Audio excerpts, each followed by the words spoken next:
Assalamualaikum warahmatullahi wabarakatuh.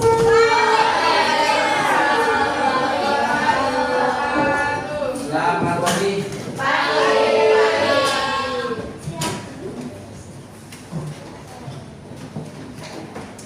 Bismillahirrahmanirrahim. Alhamdulillahirrahmanirrahim. Sebelum mulai pembelajaran pada pagi ini, sama saudara ketua kelas memimpin doa.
Pada kesempatan pagi hari ini kita bisa bertemu kembali untuk pembelajaran ilmu pengetahuan alam.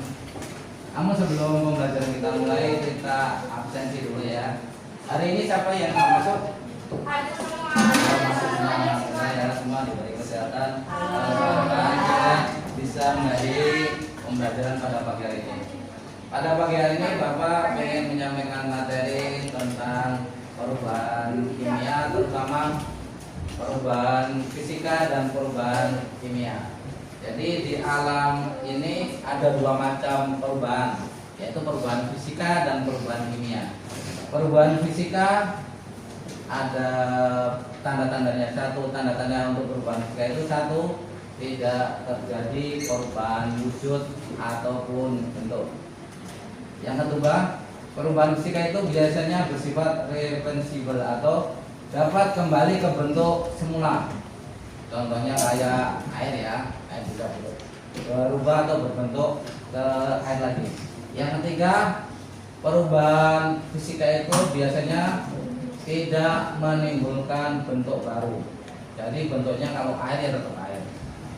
Contohnya ya, kalau perubahan fisika itu dari proses air itu bisa membeku. Kalau air membeku dalam bentuk apa? Batu es ya, betul, batu es. Batu es itu suatu bentuk air yang berbentuk kristal atau berbentuk bulu ya. Kalau air menguap, bentuknya apa? Air menguap itu kalau kita memasak air atau merebus ya, itu akan air yang semula air akan menguap menjadi uap air. Itu perubahan fisika contohnya ya. Begitu juga kalau kertas, kamu punya kertas semua dipotong-potong, itu akan tetap menjadi kertas. Itu contoh perubahan fisika. Kemudian kayu dipotong-potong tetap jadi kayu ya, tidak jadi abu. Kemudian perubahan kimia. Perubahan kimia itu satu proses yang menjadikan benda atau zat menjadi baru ya. Contohnya kalau kita bakar kayu itu dibakar itu akan jadi apa? Abu ya. Jadi kayu itu kalau dibakar menjadi abu. Yang kedua, kalau fotosintesis atau di dalam proses fotosintesis itu ada namanya proses mengubah dari zat makanan menjadi sesuatu yang diperlukan oleh tumbuhan ya. Yang ketiga ada namanya pengkaratan. Pengkaratan itu proses besi menjadi sesuatu yang lapuk atau menjadi karat. Mungkin lebih jelasnya Bapak tampilkan lewat video di televisi ya, ini contohnya. Ini ada yang tahu gambar apa ini? Besi. Rantai atau besi ini ya? Besi yang semula bagus, semula bersih ya. Kemudian karena proses oksidasi atau proses dengan udara akan menghasilkan pengkaratan besi atau besinya berkarat. Jadi kalau sudah berkarat, besi bisa nggak kembali ke besi lagi? Tidak mungkin ya, kalau besi tidak mungkin kembali kayak itu. Contoh perubahan apa? Perubahan kimia. Jadi perubahan kimia suatu benda yang tidak dapat kembali ke bentuk semula.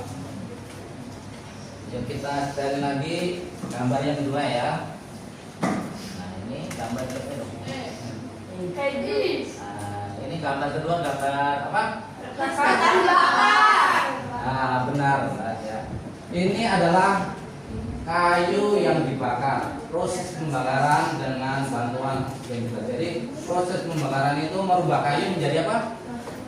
Abu ya. Jadi proses menjadi abu itu kalau sudah menjadi abu dia tidak dapat kembali lagi menjadi kayu ya. Jadi ini menjadi bentuk baru.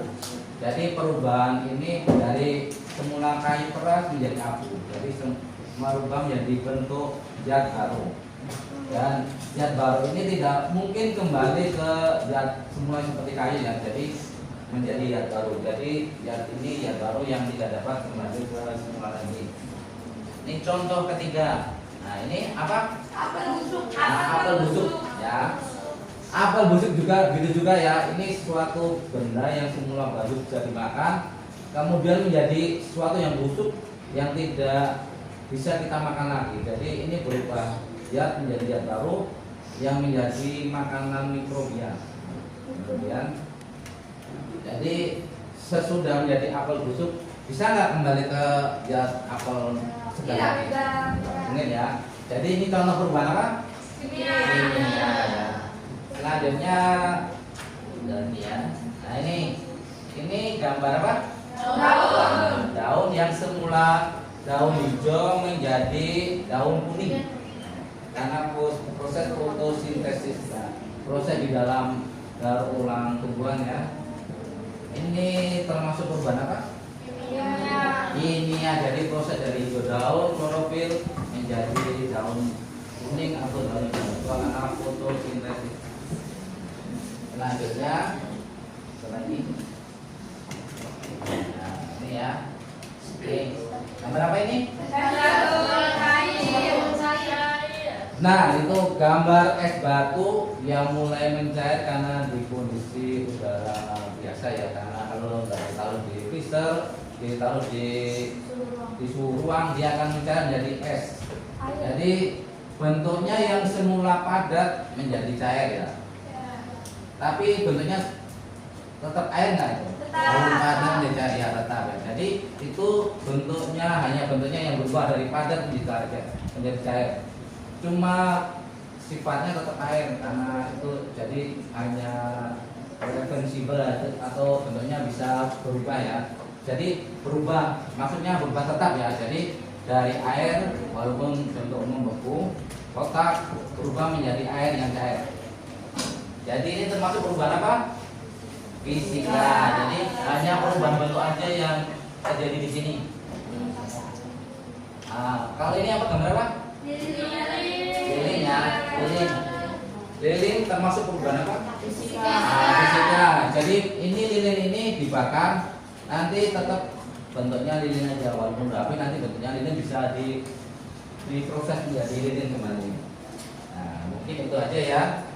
Mungkin ada yang bertanya tentang perubahan fisika dan perubahan kimia. Nah, materi hari ini mudah-mudahan apa yang Bapak sampaikan menjadi tambahan ilmu buat kalian. Mudah-mudahan apa yang kita pelajari hari ini menjadi manfaat buat kalian dan buat Bapak ya. Sebelum kita tutup pembelajaran pada siang hari ini, Ketua kelas pimpin dua kali.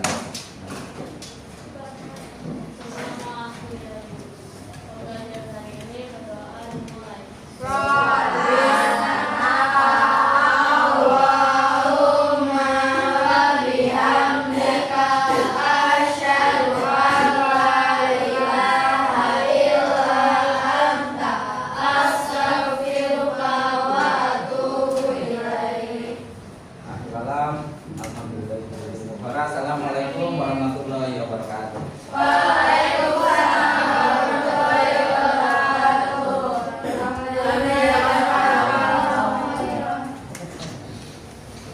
Ya.